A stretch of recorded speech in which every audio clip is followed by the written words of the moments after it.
Ready start. सभापति महोदय, सरकार इस स्थिति में नहीं आई है कि वह कह सके कि देश में काला धन नहीं है।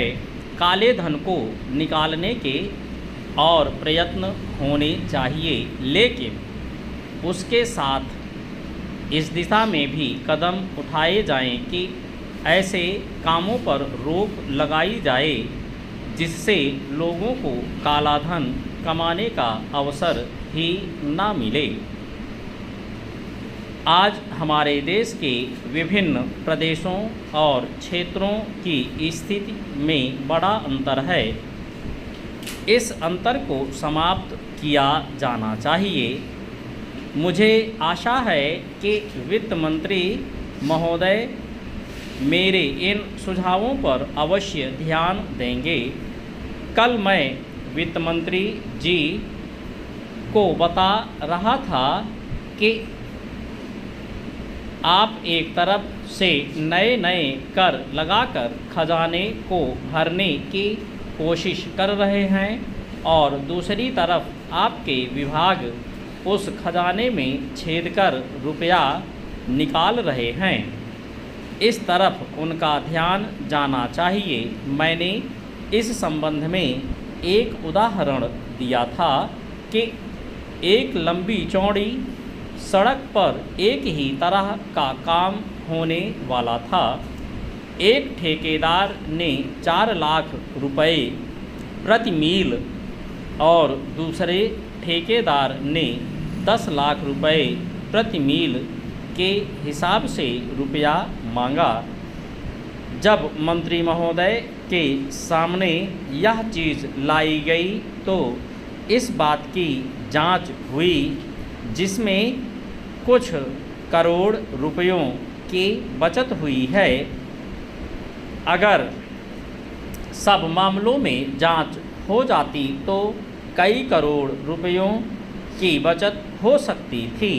जैसा कल मैंने वित्त मंत्री जी से कहा, उन्होंने 2 करोड़ रुपए की छूट करों में देकर हम पर एहसान लाद दिया, लेकिन मैं तो आपका कई करोड़ रुपयों का लाभ करा रहा हूँ। आप इसकी जांच कराइए और देखिए कि कैसी लूट हो रही है। अग्रिम अनुच्छेद। इतना ही नहीं, इसका प्रभाव दूसरे विभागों पर भी पड़ रहा है। वहाँ पर जो दूसरे विभाग काम कर रहे हैं उनकी दरें बढ़ रही हैं या दरें बढ़ने के लिए उनकी मांग बढ़ रही है। जब वही काम एक जगह अधिक लागत में होगा तो दूसरी जगह वही काम कम लागत में नहीं हो सकता। इसलिए या तो वह चोरी करेगा या दर बढ़वाएगा। अगर एक सड़क पर ऐसा होता है तो वहाँ जो दूसरे काम चलते हैं उनमें भी ऐसा ही होता है। ठेकेदार आपके विभागों के साथ मिलकर दर बढ़ाते हैं। मैं भ्रष्टाचार की बात